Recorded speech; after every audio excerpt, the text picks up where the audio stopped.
How we doing? Thank you all for being here today. I really appreciate you taking the time to join me in today's brief chat about cultural humility in social justice action. A couple of things have led to this discussion in my experience, and I certainly don't consider myself by any means, the expert necessarily in this topic. I have spent a big part of my life focused on this particular topic and discourse. In the last several years, at least in the last 5 years, which is a bit of what we're going to be talking about today, is largely what has informed, how I've evolved into this discussion. Within the social work field, this is something that is being propelled forward as kind of a criteria for social workers to adhere to. Cultural humility education has now become, a mandatory part of UM's social work criteria, and it was something that I was able to take part in the last year. So again, thank you for joining me. My name is Joseph Grady. I'm an enrolled Blackfeet tribal member. I was born in Browning, Montana. I use he, him pronouns, and it is my pleasure to be with you here today. As we discuss cultural humility, there are some things that, like terms that we need to discuss.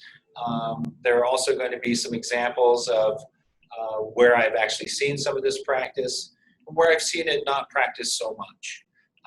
My goal here is not to be critical of any person, individual, group, or activity, but more for us to really sort of reflect and examine our own community with this concept in mind. So why cultural humility? In social work, we used to call it cultural competency, and perhaps some of you have heard that terminology over the years. Well, the discussion came through that title and the question came up, how can one be competent in someone else's experience? And I think that this was a real fundamental challenge. It was also, I think, an excellent question that needed to be asked along the way, because it leads to certain outcomes when you look at it, when you sort of change your lens and switch over to a view of cultural humility. So without the ability to be competent in others' experience, this requires us to be more proactive in terms of listening, understanding, reaching beyond ourselves and seeing beyond ourselves to try and understand other people's experiences. And this is where qualitative data becomes very valuable within this context.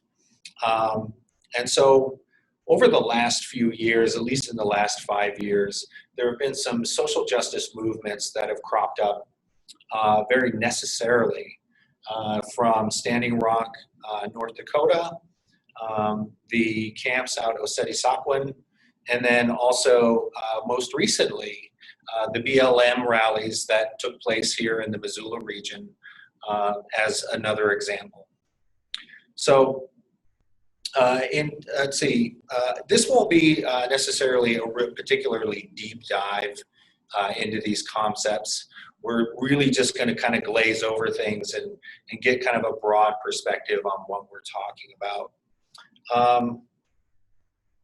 So we'll examine 3 central components, 3 different aspects rather. First, we'll examine some terminology and the history that get us into this discussion and examining these movements. The next part will be examining a couple different components of cultural humility that makes this practice important. And then last, we'll look at how these practices can be tied into social justice action for the purpose of promoting equity, inclusion, and dignity in our social justice work. Okay. So, cultural competency. We just discussed that a little bit. in terms of cultural humility, one of the things that we started looking at within the social work field is what is it that brings us into our experience and our understanding when we talk about things like racism, when we talk about things like social injustice, when we talk about political actions, when we talk about political groups, when we discuss political mindedness, when we talk about the divisions that we see so prevalent across the country right now. I think it's become very clear, particularly in the BLM movement, that some really stark lines are being chosen. There's quite a lot of absolute sort of terminology that you'll hear along the way that we'll kind of get into. But more importantly, where do we actually fit in this whole framework? So let's talk a little bit about race and racism. What are we actually talking about when we use that terminology? I've asserted in the past, and I've actually had conversations about this in previous DiverseU sessions, that race and racism is not a one-size-fits-all sort of terminology. Simply because someone does not like another person based on differences, especially if those differences between those two understandings are there's some cultural lines and some racial lines in there, that doesn't necessarily denote racism. Racism has everything to do with the systems that codify people and put us in this position in the first place. You know, to go back over the history of the United States, we have to sort of rewind the clock back and take a look at, you know, where this terminology comes from. You know, I've often said in this narrative that there's a reason why we're speaking English as opposed to other languages and so forth, which denotes a sort of a predominant force or motivating factor in this scenario. So who codified race and racism? There were different systems that came into power, and of course we term it as the United States now. Indigenous people have been affected by this.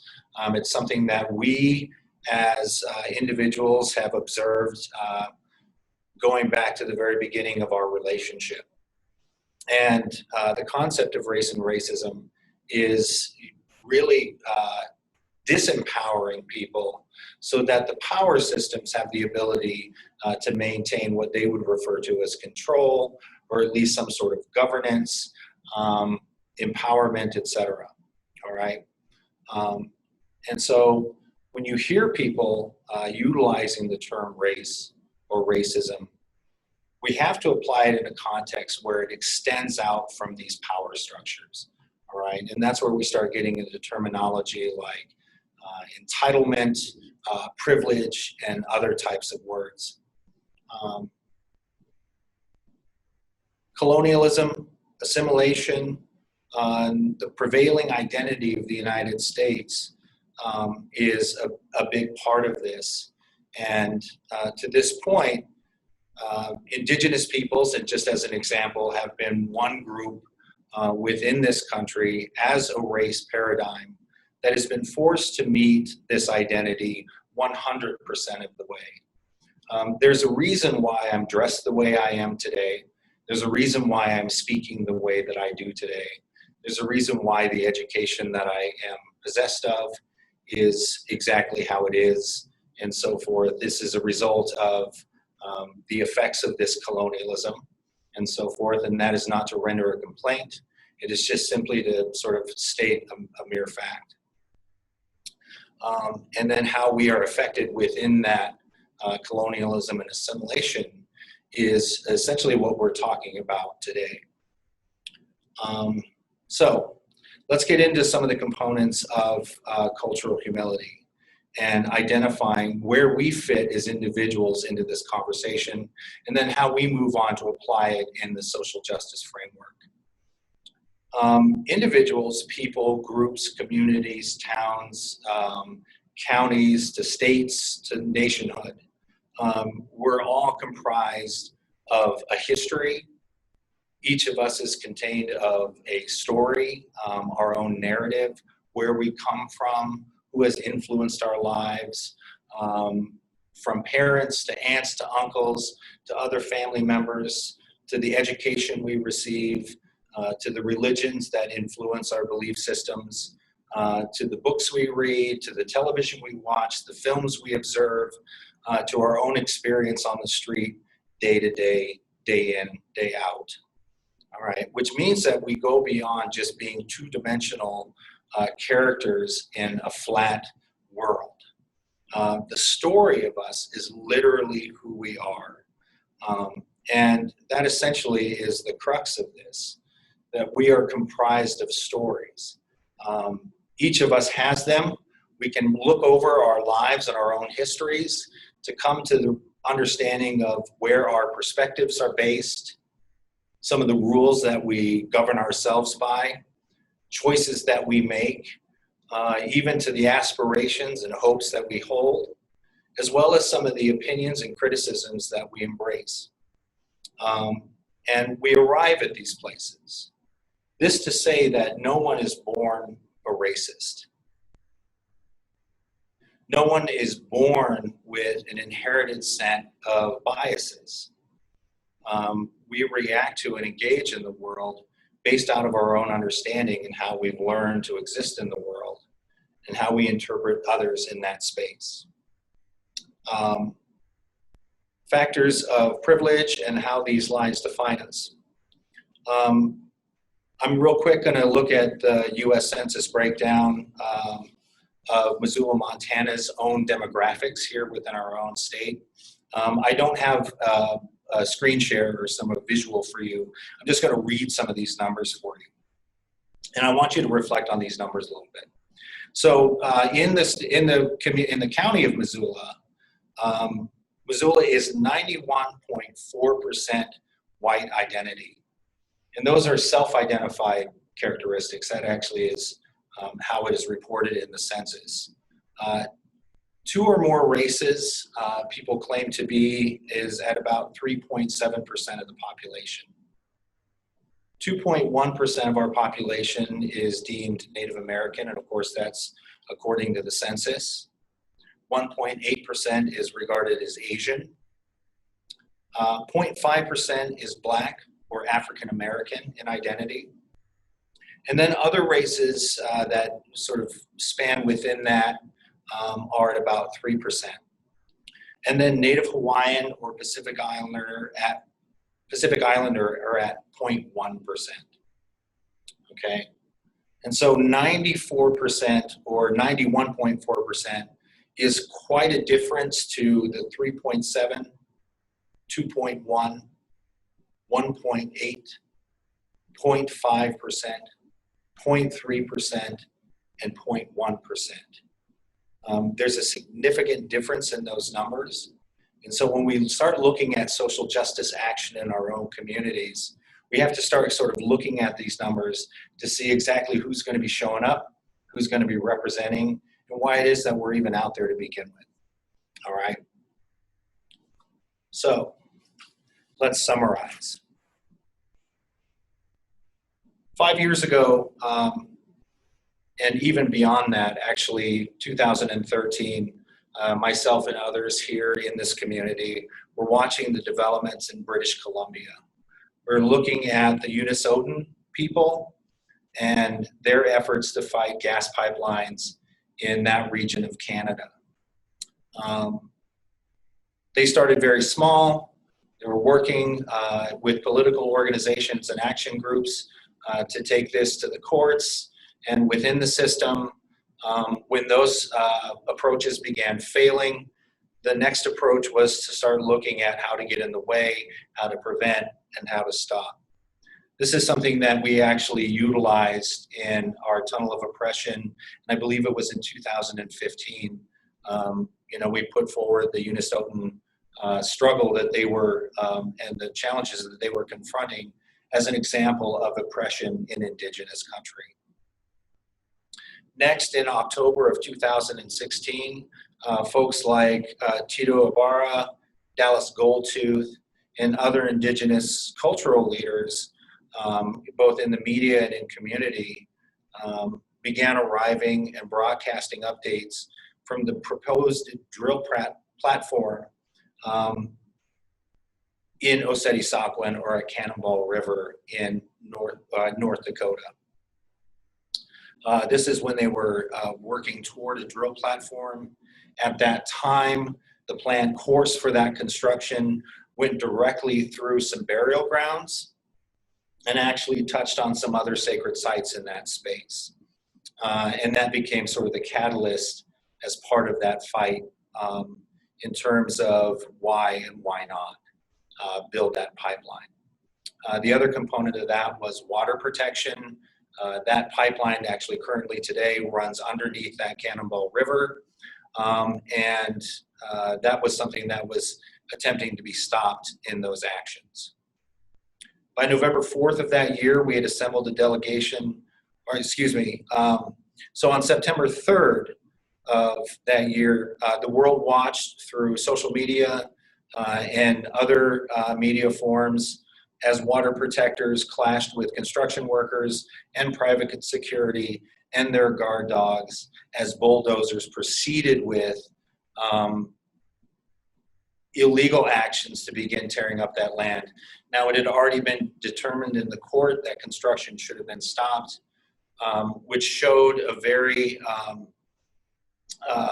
literally from the company and corporate side of the gas companies and the oil companies, their a direct defiance to court orders. So they actually went out on Saturday with construction crews and began tearing up those sites.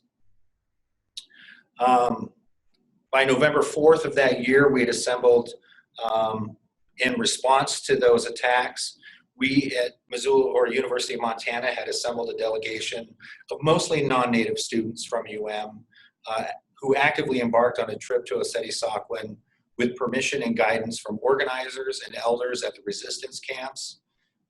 And this was in an effort to go out and be of assistance, to learn from the people out there in terms of what they were facing in their struggle, and then to try and bring home some sort of action plan, lesson, some kind of guidance or mission to how we can be more effective in our own community. And so this was the beginning of a focused effort to engage cultural humility practice in our own activism. That's essentially when I really started down this path. May 25th, the world watched yet another tragedy of this last year. This was 2020, as George Floyd was murdered by former police officer Derek Chauvin. We watched in horror as that happened. And then by May 29th of this year, literally only several days to a week after that initial occurrence, I and others worked alongside the Black Student Union here at the University of Montana, where we joined the millions around the globe in standing together locally to protect police, to protest police violence, and stand in solidarity with George Floyd. And it was at that point that we started receiving guidance from folks like community leaders like Murray Pierce and others, and worked along with the BSU to sort of formulate the narrative and how we were going to proceed with those actions. Okay. So following these incidences, the world as we knew it changed in terms of social justice activism and how social media propelled the protests and shows of solidarity that followed. Okay. I had the ability to be a witness to these events over the last several years. Like I said in the beginning, I don't consider myself necessarily an expert, but more of someone who has experienced on the ground what was happening in these spaces. Largely, I speak anecdotally about those experiences to kind of help provide some context here in terms of what we mean by story. And then I want to reflect a little bit on why it is that cultural humility, education, and the narrative and concepts are valued in social justice movements. So in both of those instances, we actually took to the streets here in Missoula, Montana, and did shows of solidarity and so forth. With Oseti-Sakowin, we protested on the bridge downtown, Higgins Street Bridge. At some point in some of those demonstrations, we had over 200 people on the bridge holding signs saying, "Stand with the water protectors," and so forth. On the what you might regard as another point of view or an opposing view, were people in their trucks driving by, revving their engines and blowing diesel exhaust on some of the people in the crowd. Those things certainly didn't deter us. In fact, we did a lot of cheering throughout, but mostly what we were trying to do in that space is show the people of Oseti-Sakowin that folks in our community were showing up, standing alongside them, and also trying to carry the message that those folks were in trouble. And out of those actions, I thought I saw a lot of unity. I saw folks coming together. I saw a lot of people standing up beside each other and sharing a message. Hey, how can I be of help? How can I help make signs for the events and so forth? How can I help plan, etc. At the same time, we had this occurrence of, and something started showing up, and I found this to be interesting, were schisms. Variances of application and action. Some folks deemed others' activities as not being extreme enough. We had one group of young people show up at one of our rallies that tried to get everyone to block Higgins Street Bridge in those actions. We were able to actually sort of engage with those young folks and offer some explanation as to why it is that we were out there. And actually ultimately got them to sort of join us on our side of the fence and do some sign holding and so forth. But it was some considerable effort. There was quite a bit of momentum. There were some folks there that were very, very eager to be disruptive in our own community. And I think that this is a very important point as we move forward. And also as we're talking about the George Floyd BLM rallies here in the local community. Excuse me.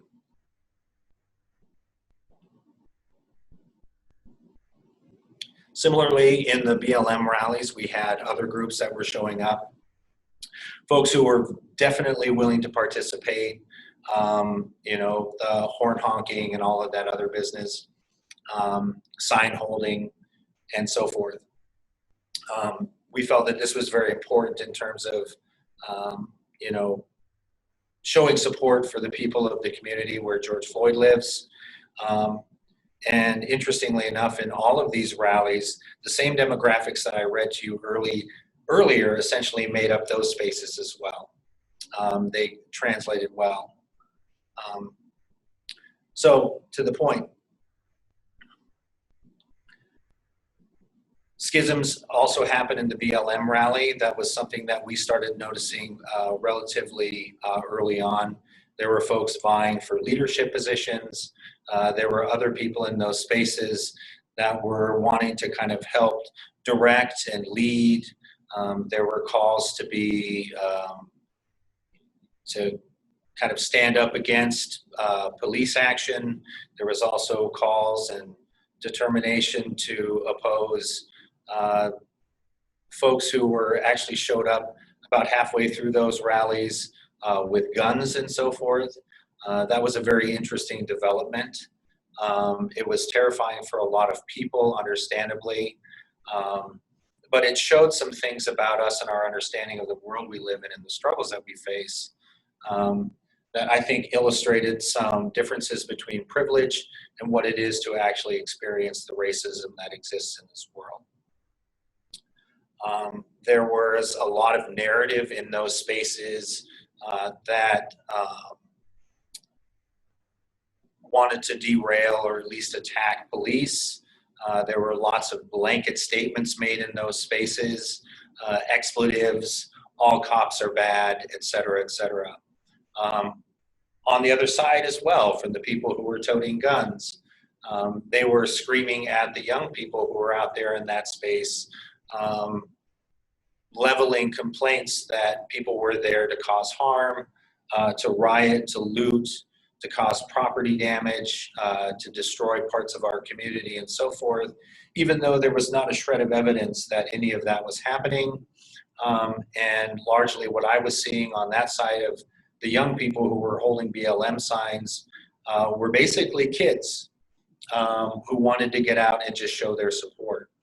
And so it was very interesting in that space that two clashing entities, two clashing sides, two clashing views became very absolute in how they were looking at each other. Over that span of time in the last 5 years, and just to go back to Oseti Sakowin, we started working with students at the University of Montana to prepare them for going out to that space. We didn't just gather people up and say, hey, look, we're going to Standing Rock, North Dakota, and we're going to protest and we're going to fight the man. We actually spent quite a lot of time working with students asking one central question, which I think is very important to this conversation today. Why are you going? This question was met with a lot of surprise. Some people were kind of shocked that we would be wondering why it is that they would want to go. And this became sort of the center of our preparation for that trip. Why do you want to go? Why Oseti Sakowin? Why this protest? What is it that you think, or why is it that you are taking part in this? And so we began sort of dissecting people's understandings of what they think their function was here, what footing they were moving forward on, and what they were trying to accomplish in that space. And as we move forward in that dialogue, what we learned was that a lot of people were going out there for their own reasons. And not necessarily the reasons of the people that were out there involved in those actions, the people that were actually affected by the gas pipelines and so forth, directly in those communities. The communication that we had with Oseti Sakowin at the time actually informed us of how we should be proceeding here in our own community. Leaders from the camps were insisting that our local actions here in our own communities were not disruptive, that there was not destruction, that there was not that there not be looting or rioting or blocking streets or engaging in really intense civil disobedience. They were asking us to stand in solidarity with them, in peaceful solidarity, and to try and educate people on what was actually happening out there and why it is they were out there in the first place. And why they were so vehement about this directive is because, as we've learned over many, many, many years of social justice engagement and actions down throughout time, we've learned that how quickly one side or the other can become deemed the bad guy or destructive or ill in their intent. And so I think that they were very good in trying to get ahead of that very early on. And ultimately, a lot of those schisms, just from our own experience, is ultimately what led to a lot of the disbandment of that effort. As we worked with those students here in the local community and kept asking that question, why you? Why do you think that you should be going out there? The answer that we were arriving at is that our entire function for going out into that space has nothing to do with us. And it has everything to do with those affected people. And so if we were to go out and engage in those spaces, we needed to be willing to step back away from ourselves. We had to be willing to examine our own intentions. We had to have the ability to also look critically at why it is that we were going in the first place and what we were attempting to accomplish. As we were having these discussions over the month or so in preparation for that trip, students started examining their own sort of prescriptive approaches for that space. Some wanted to bring their music, others wanted to bring their philosophies, others wanted to bring direct action to stand and fight the police. Others wanted to help change and shape narratives in that space, and so forth. All of this sounded, I think, on its face, intentionally good. But what was being missed in those conversations was, what do the people of Oceti-Sakowin want from us? What do they want us to do when we get out there? What do they want us to bring back to our communities? What do they have for us to learn from, where we can grow ourselves in these spaces? And so we started reshaping our questions as to why it is that we were going out. And in doing so, the students that we worked with started to kind of back away from their own agendas, their own intentions, their own desires for those trips, and what it is they felt the solutions ought to be. When we got to Oceti-Sakowin, those students that went with us, the 26 that actually went out as part of our delegation, brought food, brought supplies, brought clothing, brought money. We also brought medicines like sage, sweetgrass, and tobacco, and we're able to present those to the elders at the Oceti-Sakowin fire. When we got out there, those students learned that instead of bringing their music to bear or standing on the front line, etc., that they were actually called to look after children, to learn about cultural practices, and to participate in prayer songs, in drumming, in dance, to be present in that space from a spiritual perspective. Students also learned in that space that they were to do dishes, help build structures, clean up and serve food, to also witness and listen and hear what others had to say in that space. Everyone who came home from that trip is a changed person. I still speak with those students today, and they continue to embrace what it is they learned, both in their moving toward that trip, actually going through the experience, and then what it was like coming home after that. In terms of the visual and the experience, imagine the University of Montana, where we have on Mount Jumbo and Mount Sentinel, we have police stationed in military vehicles, snipers on the hillside, and rows of police and barbed wire fence delineating the line between the two of us. That is what it was like being in that space. We literally felt under attack, and in a place where anyone could be harmed significantly at any moment. We felt like the enemy in our own homes, and we felt under that direct threat. Fortunately, those students, as we came home, became proactive. This presidential election happened that week. In fact, the Tuesday that we came back, the new president was announced. And this is not to get into the politics of things, but in terms of that announcement, our students were determined, they were hopeful, they were eager to get to work and to try and be part of a solution. I think that this is definitely a win from that experience. And this kind of brings us forward into the conversation about BLM. In the BLM rally, and within that space, when we spoke with the Black Student Union, we began asking out of that experience those of us who do not identify as Black or African American, or whatever identity that individuals choose from that perspective and lens. we actually stepped back and worked with people like Murray Pierce and said, what is it that the students want?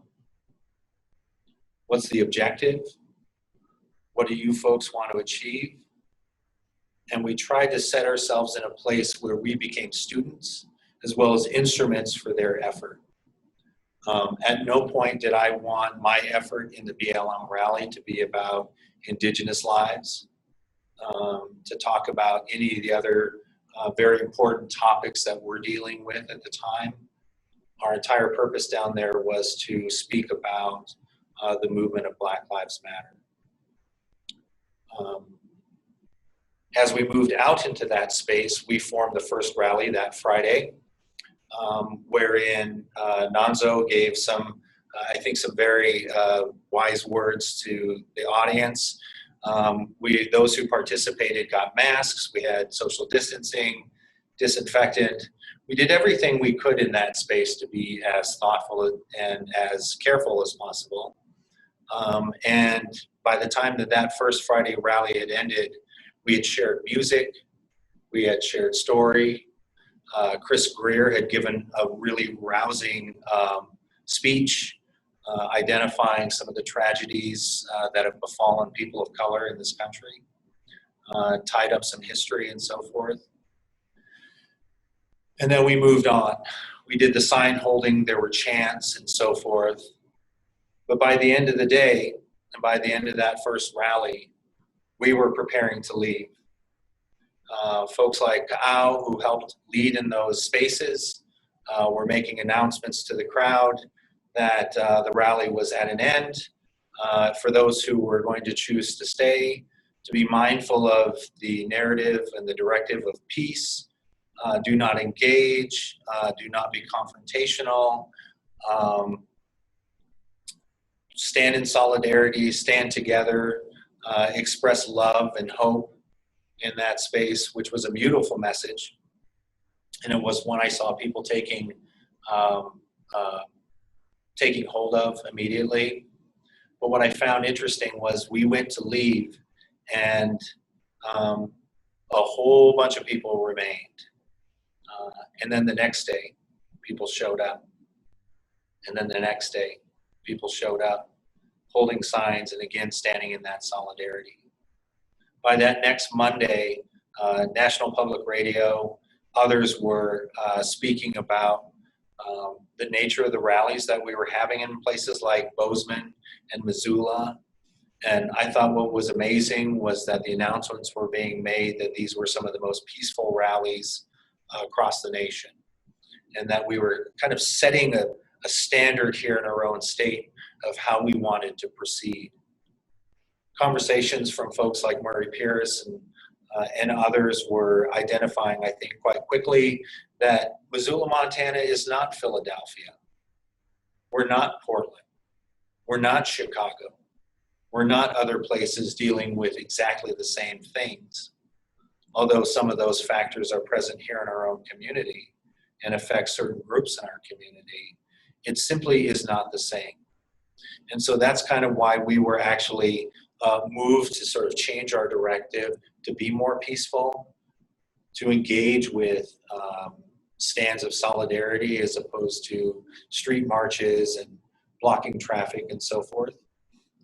We wanted to identify things in our own community, but at the same time, we wanted to keep the message simple and keep it on point and keep it about Black Lives Matter. Out of that rally came a number of schisms and so forth in that space, especially by that following Tuesday.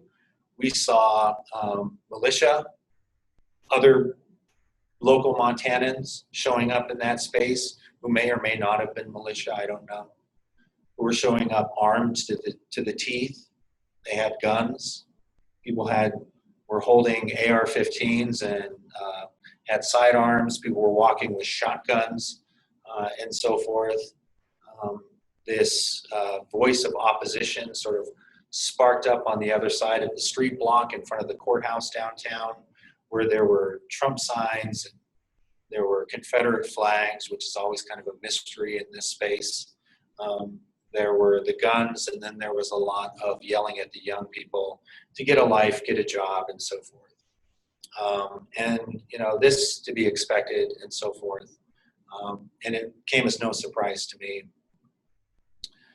In terms of armed individuals opposing a message of diversity and inclusiveness, Native American people have been dealing with these threats going back to the start of this nation, which is why I kind of talk about the history of this thing.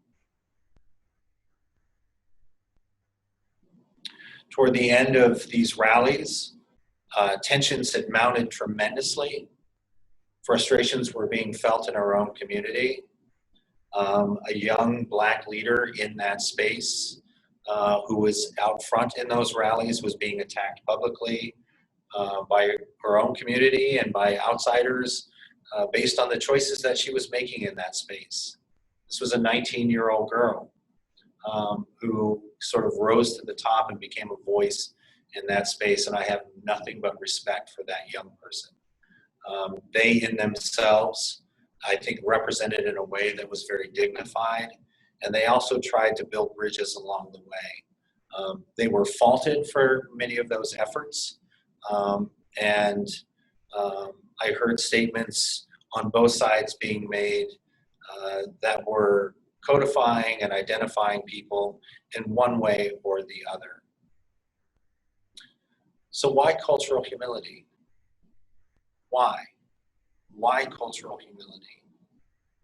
One of the things that cultural humility calls on us to do, as we just discussed in some of the stories that I shared, is a need to begin cleaning our own side of the street first. The people who were out there at those rallies, the cops who were opposing, the individuals who were shouting messages of both love and hate, each are possessed of their own stories. Each of them comes from their own experience, where they've had to be, were provided their own narratives and so forth. None of us is a two-dimensional character living in a flat world. Each of us has our flaws. I think each of us also has our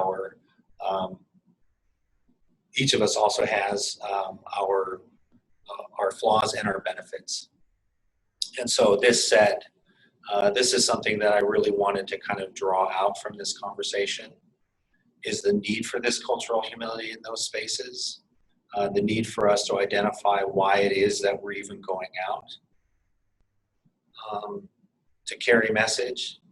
Is it to take part in the drama, or is it to support our community? One of the efforts and one of the things that I learned from Standing Rock that we brought back to this community that I was trying to share with some of those leaders at the BLM rallies was a very simple message. And it was actually an elder woman who was out there who approached me in that space who said, "Keep it simple, Joseph.